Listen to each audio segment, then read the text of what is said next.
que a paz bendita de Jesus e o olhar amoroso de Maria de Nazaré nos envolva. Eu já vou começar já modificando o pensamento, sabe? Porque eu sempre disse que não existe privilégio na lei de Deus. Todo privilégio é preferência. E a lei de Deus é igual para todos, para toda a criação, por todos os versos conhecidos, a lei de Deus é a mesma. Mas eu aprendi aqui na folhinha que tem privilégio. Existe privilégio. Mas tem uma receita também muito básica para ter esse privilégio. É uma coisa fácil de alcançar, mas Estela, eu vou te ajudar. Me ajuda. Tá? O privilégio dos cristãos: manter suprema fidelidade a Deus, olvidar os próprios desejos atendendo aos superiores desígnios, humilhar-se para que a mão do Senhor seja exaltada, conquistar a si mesmo, renunciar com alegria em benefício dos outros, retirar lucros eternos de perdas temporárias, trabalhar na construção do reino divino, manter suprema fidelidade a Deus, conquistar a si mesmo. Só isso. Só isso. A gente tem um guia modelo que é Jesus, que representa tudo isso. A gente não está sozinho, assim, no Deus dará das situações que a vida nos propõe. Na nossa casa, lá no Centro Espírita Casa do Caminho Chico Xavier, lá em Jacarepaguá, na freguesia, nós temos um trabalho lá quinzenal com o Dr. Hermes e sua equipe. E certa vez no tratamento, o Dr. Hermes dando umas orientações a uma pessoa acerca da necessidade da mudança do nosso comportamento, do nosso entendimento, porque o Evangelho de Jesus é uma proposta de mudança de comportamento. Não é regra, não é lei, é mudança de comportamento. E ele falando dessa necessidade que todos nós temos que empreender de mudar o nosso comportamento, a pessoa falou assim: doutor Ema, mas é muito difícil. E ele deu uma resposta que eu gravei no meu coração. Ele falou: difícil é aquilo que ninguém fez. E Jesus é o nosso exemplo, dizendo que é possível. Então eu mudei a minha temática. Eu não falo que nada é difícil. Eu falo assim: por hora eu não consigo. Aí eu esbarro em Emmanuel, que Emmanuel fala em Pão Nosso, que quando eu falo que eu não consigo determinada coisa, Emmanuel diz que na realidade eu não quero fazer. Então a gente ficou meio perdido na proposta de que toda modificação que eu necessito fazer na minha existência só depende de mim. Eu não posso colocar na mão de ninguém o direito de me fazer feliz, como também não posso colocar na mão de ninguém o direito de me fazer infeliz. Olha, a Juliana me machucou muito. Não. Eu é que dei a oportunidade da palavra dela me atingir de tal modo que me desequilibrasse. Porque se eu encontrar o equilíbrio que o Evangelho me propõe, o que Jesus me propõe? Se teu irmão te injuria, te calunia, deseja o seu mal, faça o que com ele? Mete a tapa na cara dele? Não. Jesus dá vontade, mas é uma coisa que daí passa. Minha mãe falava isso quando era pequena. Minha mãe está com vontade de comer um picolé, tenta e espera que a vontade faça. Né? Jesus nos propõe, né? Se teu irmão te injuria, te calunia, deseja o seu mal, ora a Deus por ele. Então, quando eu não encontro ou não quero encontrar esse equilíbrio que o Evangelho propõe na minha existência, eu começo a dar o direito do outro de me fazer infeliz, de me aborrecer, de me chatear. Olha, hoje eu vim aqui, mas eu estou muito chateado, sabe? Estou muito aborrecido, porque na volta tem um engarrafamento. Meu Deus, é na volta? Será que na hora que eu for embora ainda tem um engarrafamento? A gente não sabe afirmar.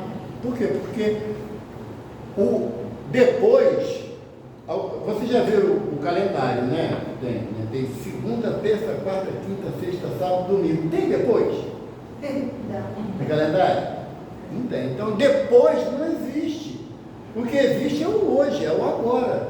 Não existe a situação de que a Maristela falou isso para mim ontem, que me magoou, ou me machucou, ou me chateou muito. Isso por quê? Porque eu estou preso ao passado. Tem uma história que eu gosto de contar de um monge tibetano, que assim, fala em serenidade, né? Não dá para falar em serenidade com cristão, né? Monge tibetano consegue ser sereno, ser aquela coisa, né? Legal, né, Maria? Falar em serenidade para a gente não vai dar certo, né? Aí o monge tibetano, ele fazia parte de uma ordem que era proibido falar com uma mulher. E ele estava indo para a vila mais próxima, a fim de comprar mantimentos, ele com mais 2 discípulos, e quando eles vão passando no meio da floresta, escutam um grito de socorro, socorro. E quando chegam perto de um lago, era uma mulher que estava se afogando. O monge não pensou 2 vezes, tirou a túnica, tirou a outra roupa, mergulhou, foi lá, trouxe a mulher e a mulher estava nua. Ele botou a mulher na grama, a primeira túnica ele vestiu ela, colocou a segunda túnica e foi embora. 2 horas depois, um dos discípulos falou assim: mestre, o senhor me perdoe, mas a nossa ordem proíbe falar de uma mulher e o senhor tocou uma mulher nua. Aí o mestre falou assim: eu tirei uma pessoa que estava se afogando, é minha obrigação zelar pela vida de todos, e eu a deixei 2 horas atrás, mas você está carregando ela até agora. Então é assim, quando alguém fala alguma coisa com a gente, sabe, e a gente fala assim: olha, eu não desejo mal, sabe, entrego para Deus, quer dizer, Deus vai castigar, né? Deus vai castigar, né? Que a justiça de Deus não falha para o outro. Para mim, ele tem que ser misericordioso. Então, quando a gente fala, lembra de alguma coisa que alguém nos fez no ontem, eu estou carregando esse fardo ainda. E Jesus fala assim para a gente: não vos inquieteis pelo dia de amanhã, cada dia basta o seu mal. É difícil fazer isso? Olha o que o Erma falou. Eu falo isso para mim. Quando alguém fala alguma coisa que eu vou falar, eu vou conseguir. Eu não falo mais que é difícil, porque senão, se a gente não entender que Jesus é o nosso guia e modelo, ele representa a prática da lei de Deus na sua excelsitude, estamos no lugar errado. Por que aqui só fala de Jesus?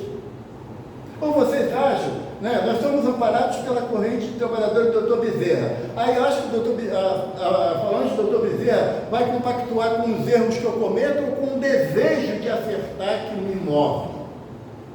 Então, se eu venho para cá, mas eu tenho a síndrome da Gabriela, sabe qual é a síndrome da Gabriela? Nasci assim, cresci assim, vai morrer assim, vai voltar para um grau assim. Não é figura de linguagem, é fato. A proposta da reencarnação que o Senhor Deus nos faculta é a mudança de comportamento. Ah, Valdo, mudar tudo? Não, quem dera que pudéssemos. Quem dera que pudéssemos. Na Bíblia, no livro de Jacó, tem a figura, a metáfora da escada de Jacó, que leva o homem desde a terra até Deus. Por que metáfora? Porque, baseada nessa metáfora, foi que um povo começou a construir também, metaforicamente, a torre que chamou-se Torre de Pisa, né? Não era aquela torre de Pisa, aquela torre que está lá, que é a torre que eles queriam chegar até Deus, para tomar satisfação com Deus, porque as coisas estavam muito bagunçadas aqui na Terra. Não foi ontem não, isso aí já tem muitos anos, né? Então aí fizeram, e naquela época todo mundo se entendia, era maravilha, sabe, Ju?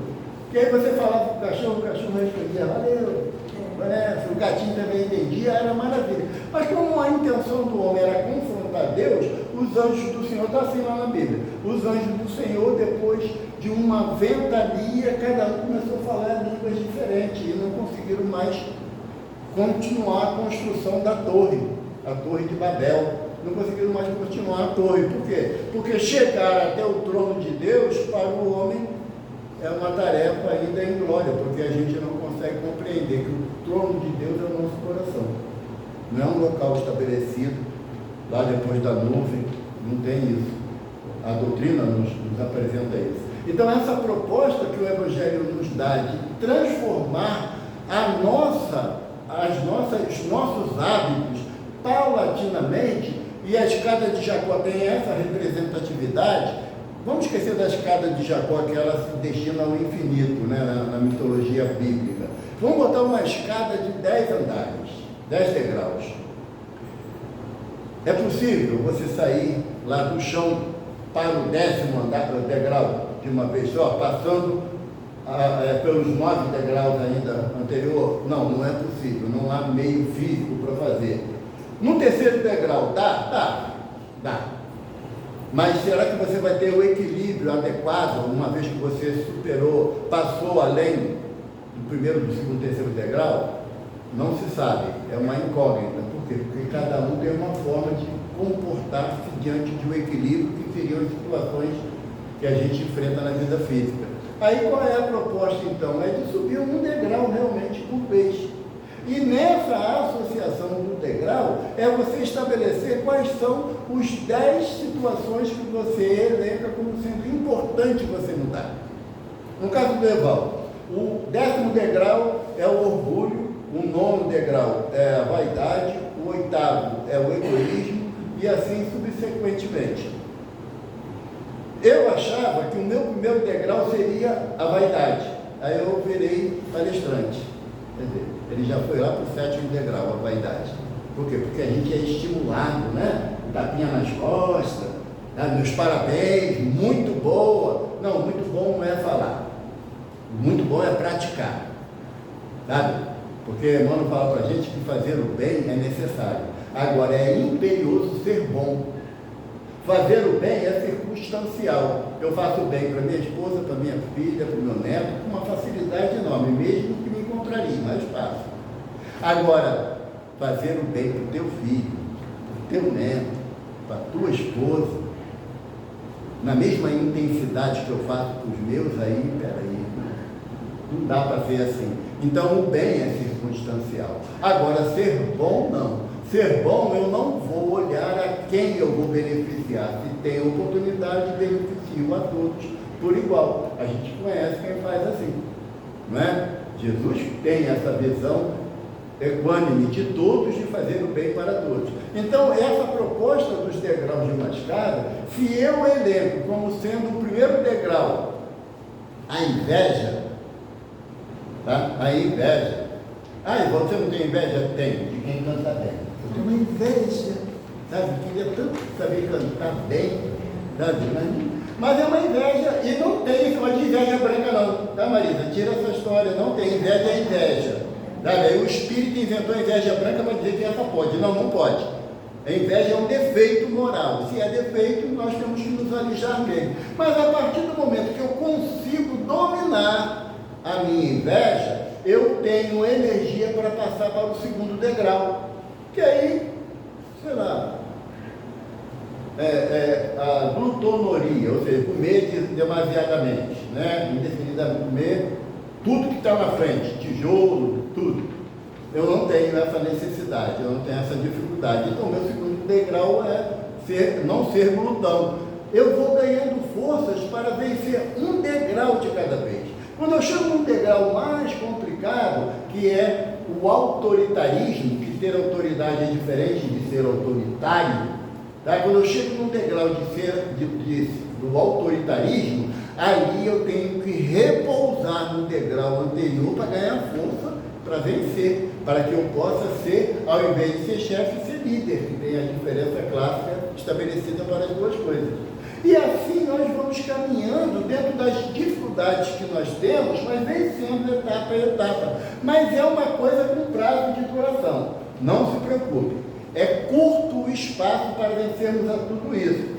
Eu já falei isso, gosto de lembrar, porque a gente tem que fixar. Emmanuel diz que os sistemas solares que Jesus fez a sua evolução não existem mais. E a ciência diz que um sistema solar dura em média de 2 a 12 bilhões de anos. Então, se foram os sistemas solares, Maristela, eu arbitrei, Evaldo, que foram 5 sistemas solares que Jesus, desde princípio de espírito simples, primitivo, até a condição de Cristo, se são 5 na minha conta, são 60 bilhões de anos. Está perto para nós. Sabe? Daqui a 60 bilhões de anos a gente é um Cristo. Passa rápido, gente. Passa rápido. Afinal de contas, eu já estou com quase 70. Então, anos. Para chegar a 50 bilhões, chega. Agora, essa proposta de Jesus faz com que a gente comece a analisar as nossas condutas hoje. Não é uma proposta para quando eu for Cristo. Não, aí é megalomania. Tá? É megalomania. Aquele que, quando eu for Cristo, não, quando você for Cristo, você não vai se aperceber da sua condição. Por quê? Porque você começa a entender que o teu desejo é fazer a vontade do Pai, como Jesus fala. O meu alimento é fazer a vontade de Deus. E quando eu anseio que essa vontade se cumpra. Isso tudo, agora pode marcar o tempo para começar a palestra. Foi só o preâmbulo. Agora. Tá bom? Foi só o preâmbulo. Foi para o pessoal preparar o pessoal. Nessa percepção básica de nossa necessidade de progresso constante, eu tenho uma coisa para dar. A doutrina espírita, ela não é salvacionista.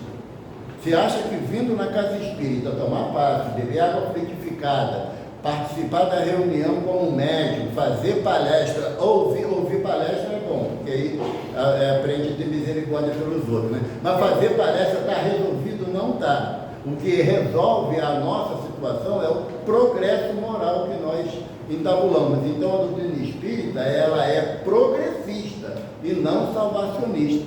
Porque até hoje não entendemos a proposta de Paulo, quando ele fala aos Coríntios, em tudo dai graça. Aí a gente acha que é tudo de graça. E não é. Está bem diferente isso. Eu gosto de falar em tudo de graça, vai lembrar do Antônio Mileco. Antônio Mileco, um expoente da doutrina espírita aqui no Rio. Ele, na matéria, ele era cego. E ele falava com muita constância, que ele falava para a gente, que na casa espírita tudo é de graça. Graças a Deus, tudo é de graça. Mas nada é de graça para a casa espírita. Então, se puder contribuir para pagar a conta de luz, aqui de GECAL, eu tenho certeza que a diretoria vai gostar muito dessa proposta. Então, a doutrina espírita não é salvacionista, ela é progressista. E nessa ideia de progresso, de progressão moral, que é uma constante que o espírito entabula essa viagem, desde a sua condição de princípio espiritual, lá no reino mineral, passando pelo vegetal, no animal e ao hominal, como fala Leon Denis, né? Muito bonito naquele livro No Invisível, ele diz que o homem dorme no mineral, se agita no vegetal, sonha no animal e desperta no hominal. Então essa trajetória, que é uma trajetória de progresso, de evolução, nos favorece ter um entendimento acerca daquilo que Jesus nos fala. E hoje o nosso tema é amar ao próximo como a si mesmo. Essa frase do mestre, lembrando o segundo mandamento que ele coloca na mesma categoria do primeiro, ela está muito mais bem explicada na parábola do bom samaritano, que nós não vamos entrar nessa parábola, apesar da riqueza de informações que ela nos traz, mas não é o nosso momento. O nosso momento é o capítulo Amar ao Próximo como a si mesmo, que é o capítulo 11 do Evangelho. E lá no item 1 está anotado assim: os fariseus, tendo sabido que ele tapara a boca aos saduceus, reuniram-se. E um deles, que era doutor da lei, para o tentar, propôs-lhe essa questão: mestre, qual o mandamento maior da lei? Jesus respondeu: amarás o Senhor teu Deus de todo o coração, de toda a tua alma e de todo o teu espírito. Este é o maior e o primeiro mandamento. E aqui tendes o segundo semelhante a este: amarás o teu próximo como a ti mesmo. Toda a lei e os profetas se acham contidos nesses dois mandamentos. O primeiro mandamento, que Jesus coloca como sendo o mandamento maior da lei, e o fariseu, sendo o doutor da lei, evidentemente que ele tinha conhecimento pleno que esse era o primeiro mandamento. Mas qual era a questão? A questão é que, na primeira frase, os fariseus, tendo sabido que ele tapara a boca aos saduceus, e toda vez que a gente lê esse capítulo do Evangelho, a gente lê que ele tapou a boca aos saduceus. Mas o que ele tapou a boca, né? O que Jesus fez que deixou os saduceus calados? A época de Jesus tinha duas correntes político-religiosas, que eram os fariseus e os saduceus. Eles que dominavam o sinédrio. O sinédrio era o governo local, era o Supremo Tribunal Federal, era a instância máxima, era o Congresso, era a instância máxima do povo. Tudo que acontecia no povo, com o povo, era resolvido no Sinédrio, ou Sinedrim, como em hebraico.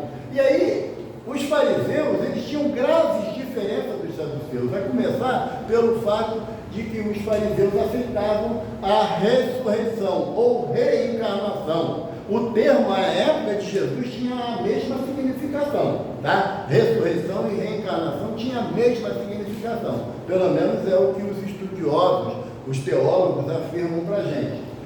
E os saduceus não acreditavam na ressurreição ou reencarnação. Para eles, morreu, você ia para algum lugar esperar o dia do julgamento. A gente conhece algumas tendências filosóficas cristãs que ainda pensam assim, não é? De que morreu, não é que morreu, acabou. Isso é um materialista, né? O saduceu achava o seguinte: morria, você ia para algum lugar ficar esperando o dia do juízo final.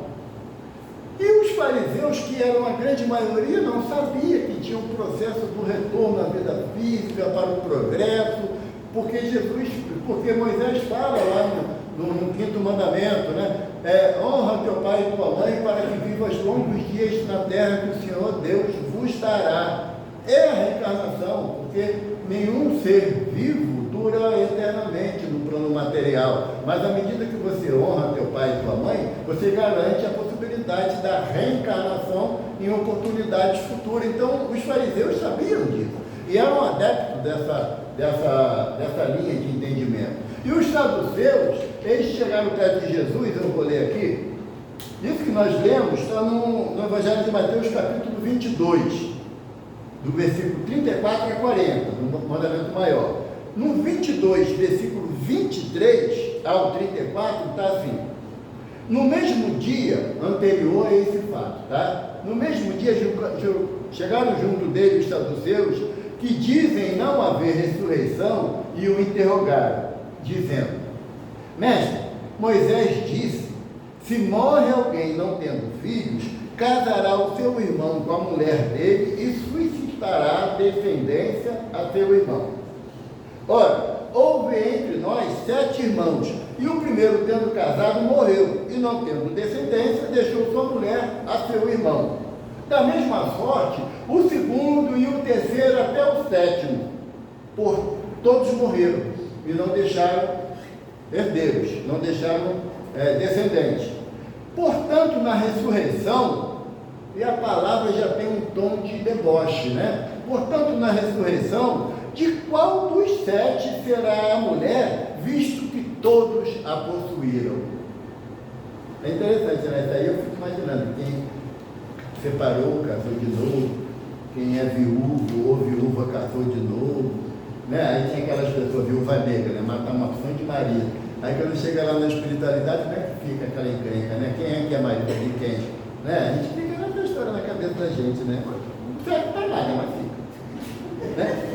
Aí Jesus falou assim, respondendo, disse-lhes: errais, não conhecendo as Escrituras, nem o poder de Deus, porque na ressurreição, ou seja, na reencarnação, no preparo para reencarnarmos, antes, quando ficamos na chamada que Kardec chama de erraticidade, né? Aquele período que fica entre uma existência e outra, na ressurreição, nem casam, nem são dados em casamento, mas serão como os anjos de Deus no céu. Lembra aquela história lá dos nossos irmãos católicos, né?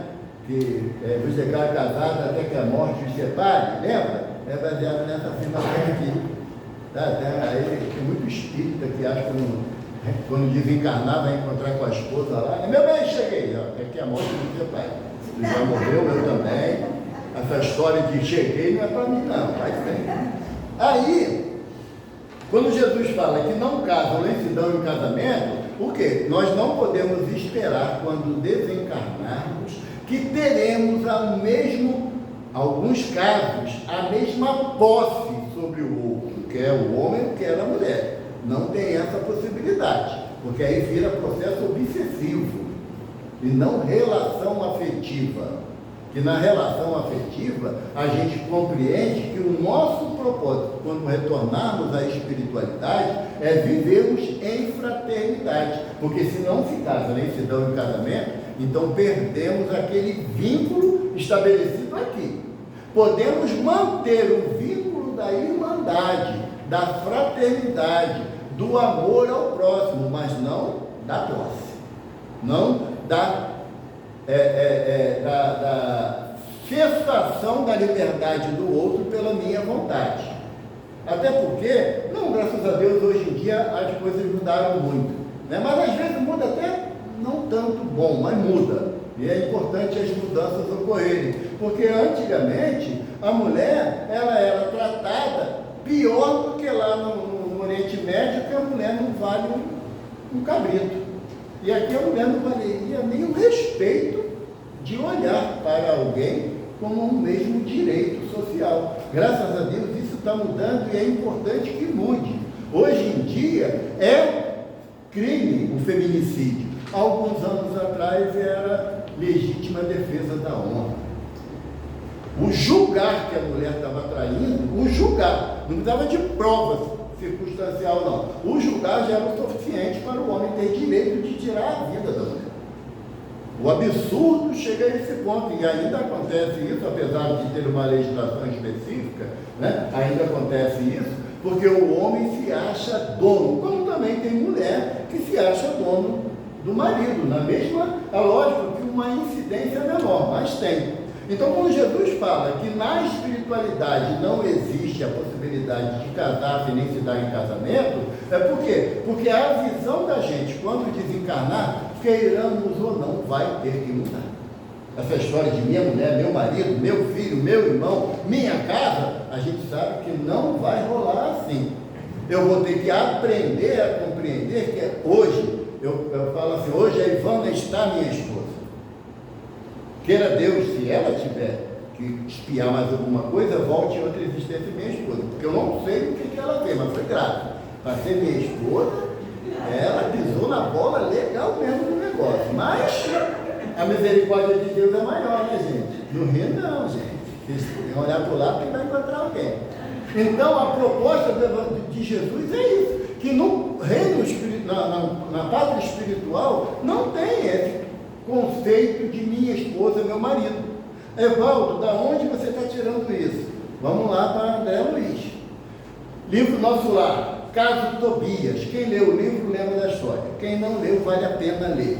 Caso Tobias. Tobias, aqui no plano material, ele era casado e a sua esposa desencarnou.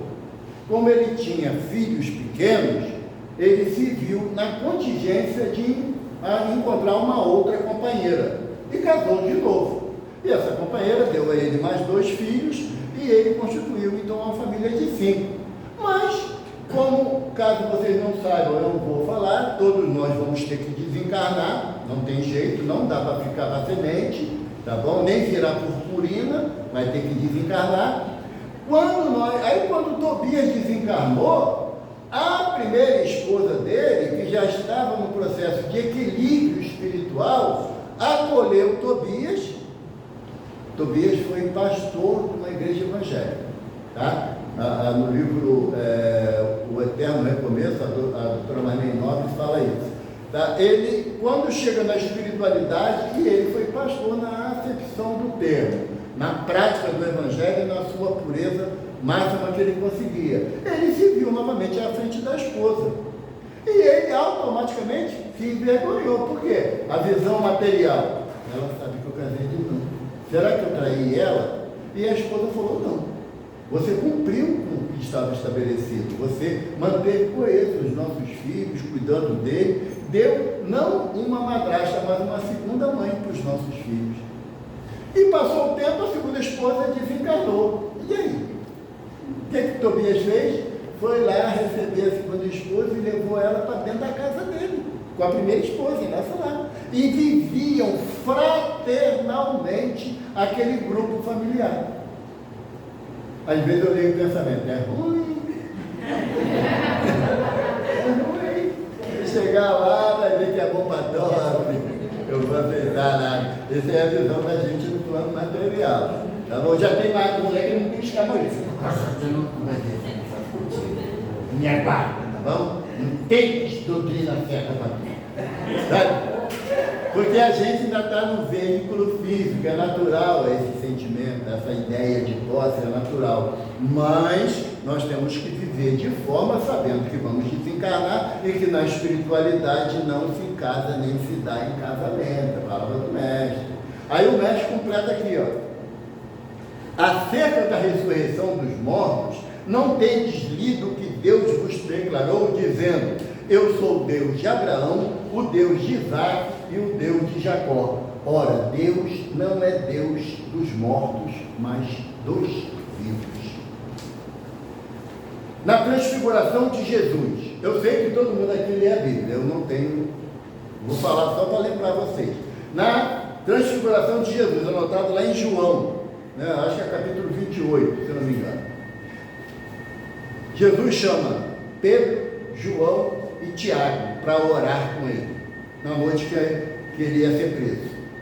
E aí, os três sentados lá, a fogueira acesa, Jesus mais adiante orando, né? Aí, João fala assim: e Jesus, na sua maior agonia, orou. Olha o ensinamento que João dá para a gente. Na sua maior agonia, Jesus orou. Na maior agonia do Evão, que arrancar os cabelos, quer sair correndo pela rua, gritando que nem um desesperado, menos orar, menos buscar o amparo espiritual para aquele momento tão difícil. E aí, nessa oração de Jesus, Jesus fala assim: Pai, se possível, afasta de mim esse cálice. Por quê? Porque Jesus sabia tudo o que ia acontecer com ele. Alguns interpretam erroneamente que Jesus teve medo. Não é isso que diz o evangelista. Ele diz que: Pai, se possível, afasta de mim esse cálice. O que Jesus está falando? Quando você estiver passando por uma dor muito profunda, você tem o direito de pedir a Deus que aquela prova seja adiada para outro momento. Tem direito de pedir. Mas Jesus continua ensinando. Ele fala assim mais adiante: mas para isso eu vim. Isso é obediência. Se eu estou passando por uma situação que eu caracterizo como uma provação muito forte, em que nível eu for? Porque não tem como medir dor do outro. Não tem como.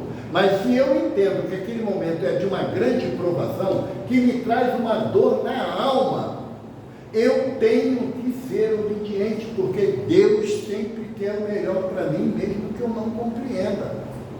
Lembra aqui? Está escrito aqui. Suprema fidelidade a Deus.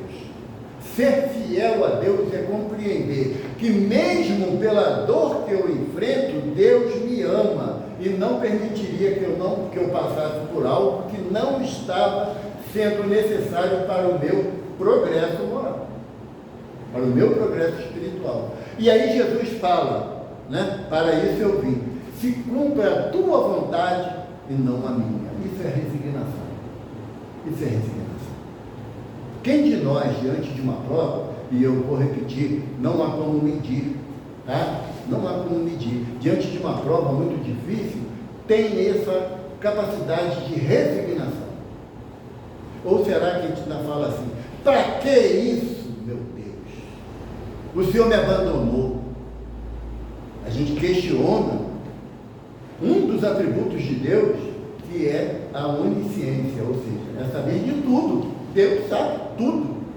Antes, durante e depois, Ele sabe. E se eu estou enfrentando, não é uma coisa assim, eu enchi a cara no dia seguinte, eu estou com meu filho bagunçado, botando tudo pelo ladrão e pedir a Deus clemência, não dá. Não dá. São situações que a gente não concorreu efetivamente para aquele sofrimento, para aquela dor. Eu tenho direito de pedir a Deus o amparo para que eu seja adiada, para que eu me robusteça a minha fidelidade, porque fé vem de fidelis, ser fiel, ter fidelidade. Quem tem crença é quem precisa a cada dia renovar a sua crença. Crença vem de acreditar. Fé vem de fidelidade, de confiança. E quando você estabelece esse sentimento no teu íntimo de confiança, alguém às vezes uma vez perguntou para mim: logo você acredita em Deus? Eu falei: não acredito em Deus.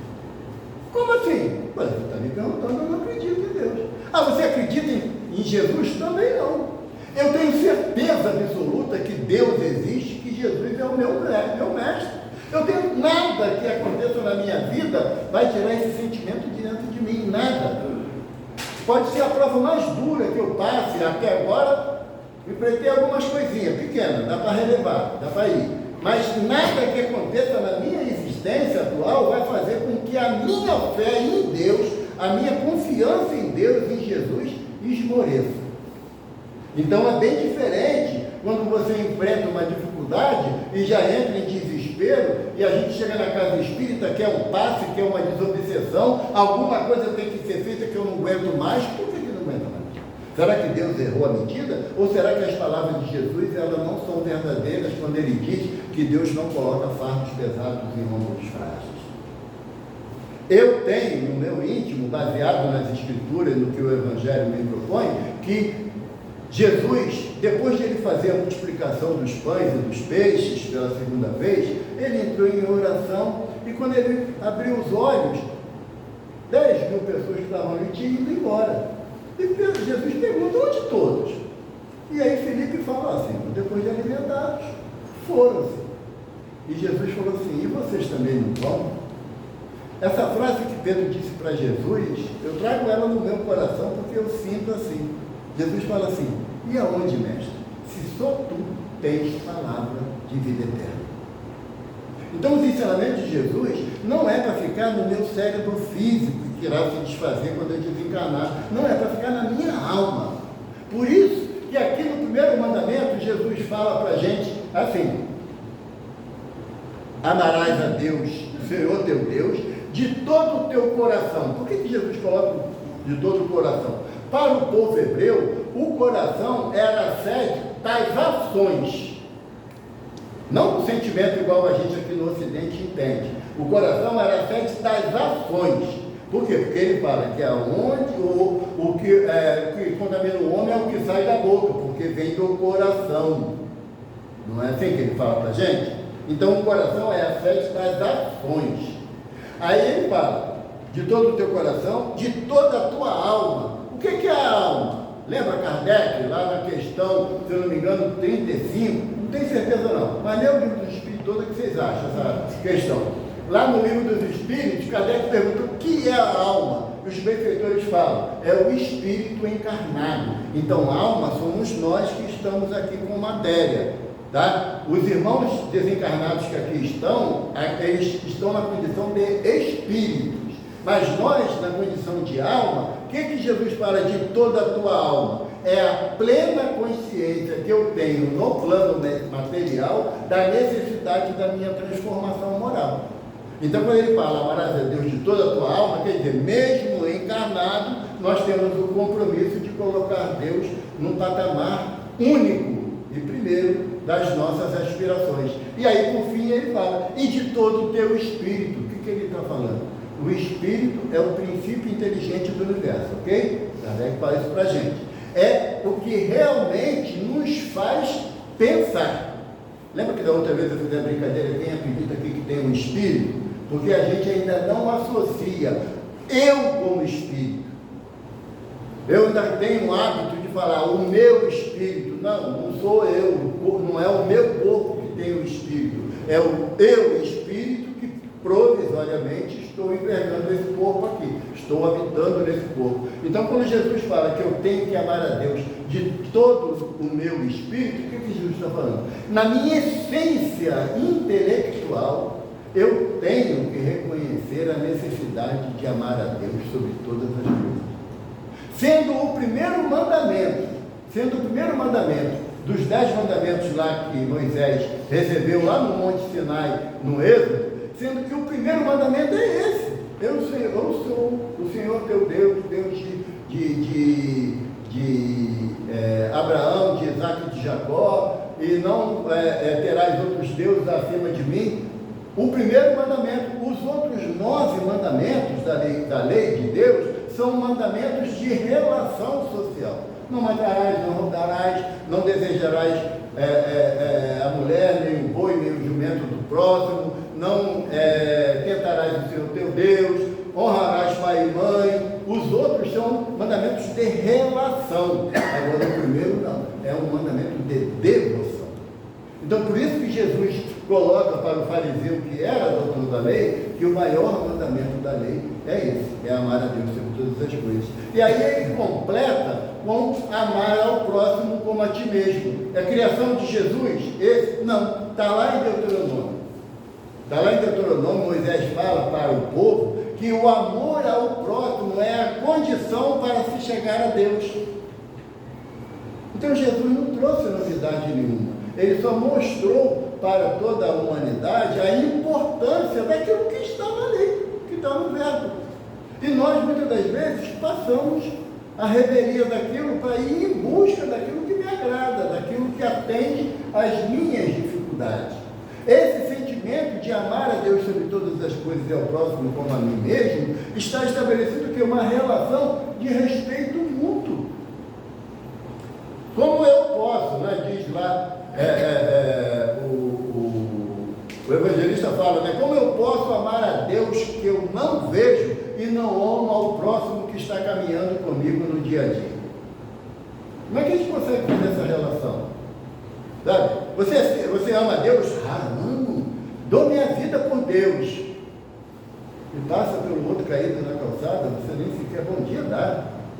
Quanto mais buscar dentro das suas possibilidades, atender a necessidade do outro, porque Paulo fala para a gente que Deus obra em prol do necessitado através da gente. Emmanuel fala para a gente, uma mensagem do Caminho, Verdade e Vida, que Jesus não se materializará para atender a necessidade de ninguém. Jesus espera que cada um de nós, vendo essa necessidade, a atenda. Nós, na condição de estudantes da doutrina espírita, sabemos que o privilégio cristão, como está aqui nesse texto, é o objetivo a ser atendido, ser alcançado. O nosso objetivo é realmente elencar essa situação aqui que o texto nos traz. Mas nós temos que lembrar que Emmanuel fala para a gente que ser cristão é andar com o Cristo. Ou seja, vermos as atitudes do mestre ao longo da sua jornada física e começar num processo de imitação. Aí eu tenho uma desculpa mais sem vergonha do mundo: eu não sou Jesus. Ele falou assim: isso hoje eu faço na ressurreição de Lázaro, isso hoje eu faço para testemunhar o poder do Pai que está no céu. Amanhã vós e vossos filhos farão isso e muito mais ainda. O que Jesus está falando? Que o poder dele é ilimitado e o nosso não vai alcançar jamais? Não existe essa possibilidade. Não existe. O que a doutrina espera de nós, e olha que a gente está num mês especial pra caramba, que é o mês de Natal, né? A doutrina nunca foi de confrontar datas para saber se historicamente está correto ou se não está, porque não é importante para a gente. O que é importante é que o mestre veio. Isso é fato, isso é verdade, isso é fato. Então, esse momento que o mês de dezembro nos proporciona, de você estar mais emotivo. Nessa época de dezembro, né? Só nessa época, né, amor? Eu choro com comercial, sabe? Por quê? Porque a gente começa a ficar tocado na nossa sensibilidade, por diversos motivos. Ah, Evaldo, você é a favor ou contra do Papai Noel? Eu nem sei quem é o cara, como é que você é a favor ou contra dele, gente? Eu sou a favor de Jesus. Ele é o meu maior presente nessa época. Sabe por que é nessa época? Porque durante 11 meses do ano eu não lembro dele. Eu só lembro agora. E o Evangelho nos propõe que nós façamos de cada amanhecer uma noite, um dia de Natal. É a proposta do Evangelho. Amar a Deus sobre todas as coisas e ao próximo como a si mesmo é impossível quando você passa pela dor do outro na indiferença. É impossível.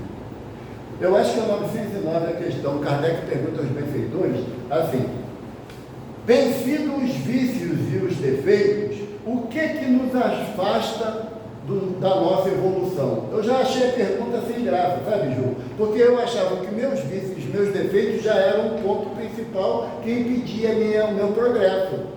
Kardec perguntou, quer dizer, deve ter outra coisa que é pior do que o meu vício e o meu defeito, né? Aí os benfeitores respondem a Kardec: a indiferença moral. Sabe o que é indiferença moral? Eu falei até esta semana, lá no culto da gente, lá em casa, aconteceu uma catástrofe lá em Santa Catarina, em função da chuva, como aconteceu em Friburgo, Petrópolis. Infelizmente não é uma coisa que acontece com uma certa periodicidade, né? E a gente se comove, vê aquelas cenas dolorosas das casas cheias, né? Perdendo imóvel. Aí as pessoas normalmente falam assim, perdi tudo. Não, eu ainda acredito que o tudo para mim é minha existência. Se ela for preservada, eu me esforçando, eu vou conquistar muitas das coisas que eu perdi. Mas a gente se compadece daquilo tudo que a gente vê na televisão, né? Mas quando passa ali no centro ali de Maricá, ou aqui no centro da Ituaçu, e vê um irmão na calçada, dormindo, você é incapaz de dar bom dia para ele. Se ele vem na sua direção, então, a gente, se tiver de carro, fecha o vidro, liga o ar-condicionado e liga o rádio para não ouvir. Se não tiver ar-condicionado, fica doido para arrancar para o carro.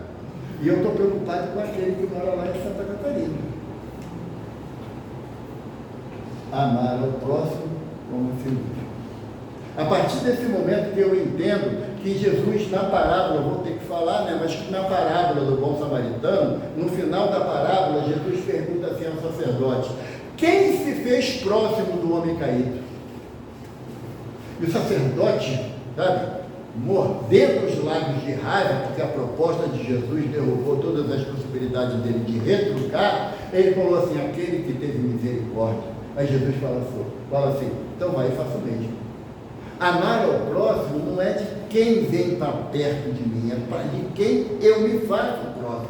E fazer-me próximo não está estabelecido que são só os parentes e amigos, porque disse Jesus, não há vantagem nenhuma de amar eles, até os hipócritas fazem isso, a severo mestre. É eu começar a me colocar na percepção daquela pessoa lá na calçada, ser meu filho, ser minha filha, ser meu irmão.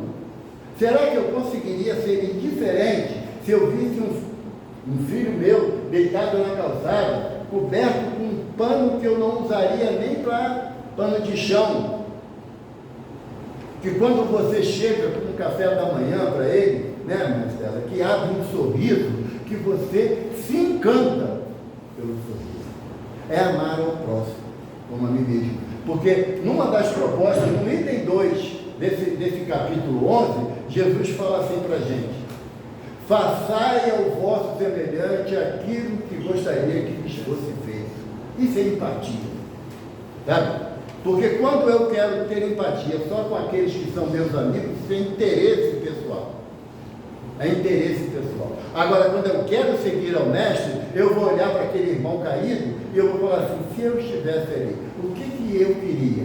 Um dinheiro jogado na minha cara, uma quentinha jogada de longe, ou eu ia querer que sentassem do meu lado, me dessem bom dia, boa tarde, boa noite, e perguntassem o meu nome.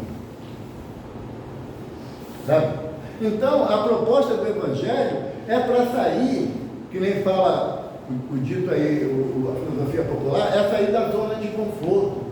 E quando você sai da zona de conforto, que você olha para tal zona de conforto que você estava, você vai ver que tem espinho pra caramba lá que não era tão confortável assim. Sabe? Não era tão confortável assim. Então a proposta do Evangelho, gente, é de sacudir a gente. É de sair da mesmice. Sabe? Sair da mesmice. Não, eu fui lá no GECAL, eu estou em paz comigo mesmo, está contigo, com a tua consciência eu tenho certeza que não está, porque sempre espera mais um pouco da gente. Espera mais um pouco da gente. A nossa reunião aqui, eu sinto, porque eu estou falando, não tem nada disso escrito aqui, mas manda eu falar, eu sou papagaio quase obediente.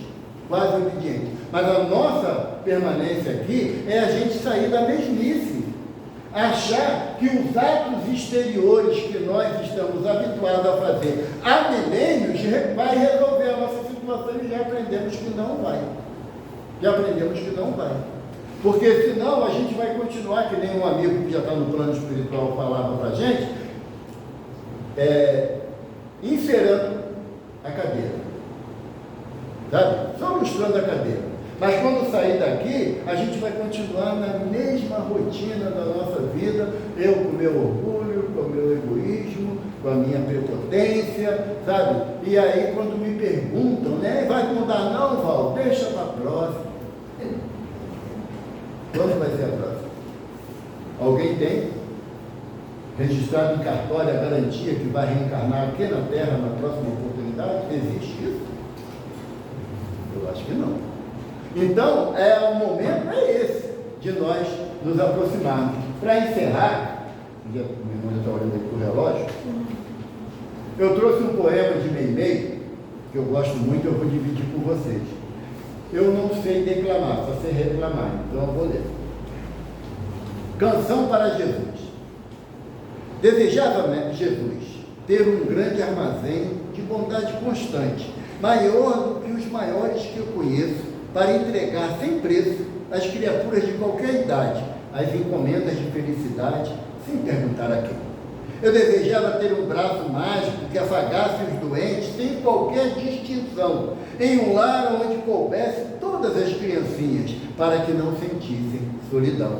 Desejava, Senhor, todo um parque de amor, com flores que cantassem, embalando os pequeninos, que se encontram no leito sem poderem sair, e uma loja de esperança para todas as mães.